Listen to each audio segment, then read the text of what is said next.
আমরা এখন রেডি হয়ে গেছি, এখন যাব বাতকুল্লায় ঠাকুর দেখতে। এখন বাজে 11টা, 11:30 মতো বাজে।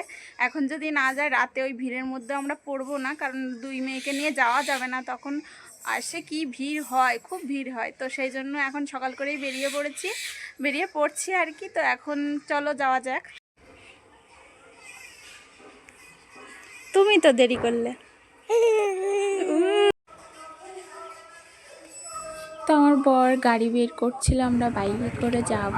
তো এইদিকে দেখো বাইকে তেল প্রায় শেষের পথে ছিল, তো সেই জন্য আমাদের এখানেই এটা তেল পাম্প থেকে তেল ভরে নিচ্ছিল, তেল নিয়ে নিচ্ছিল আর কি। তো আমরা এখানে একটু দাঁড়িয়েছিলাম, তারপর একবারে চলে যাব বাতকুল্লার উদ্দেশ্যে। তো এখানে দেখো আমরা চলে এসেছি বাতকুল্লা অনামী ক্লাবে। আর নদিয়া জেলার মধ্যে সবার সেরা শিরোপা অর্জন করেছে বাতকুল্লার অনামী ক্লাব। তাদের এবছরের বিশেষ থিম ছিল রোমান ভ্যাটিকান সিটি। সুবিশাল মেলা, সজ্জিত পূজার মণ্ডপ এবং চোখ ধাঁধানো প্রতিমা নিয়ে সবার সেরা বাতকুল্লার অনামী ক্লাব।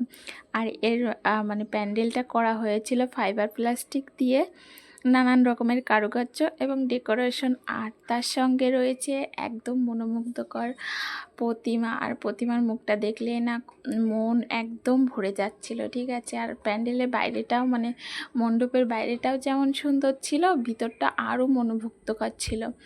তো আমরা গরমে, আর প্রচণ্ড গরম ছিল, হ্যাঁ খুব রোদ ছিল। তো আমি তো বেরিয়েছিলাম 11টা নাগাদ। তো কি করব, তবুও দেখলাম খুব গরম। আর আমার দুই মেয়ে তো প্রচুর কান্না করছিল, দেখো ভিতরটা কত সুন্দর। তো আমার দুই মেয়ের কান্না এতটাই কান্না করছিল যে আমাদের না বেশি ঠাকুর দেখতেই পারিনি, শুধু 2টা ঠাকুর দেখেছি। আর দেখো এখানে চলে এসেছি, এটা হলো এনবিসি ক্লাব।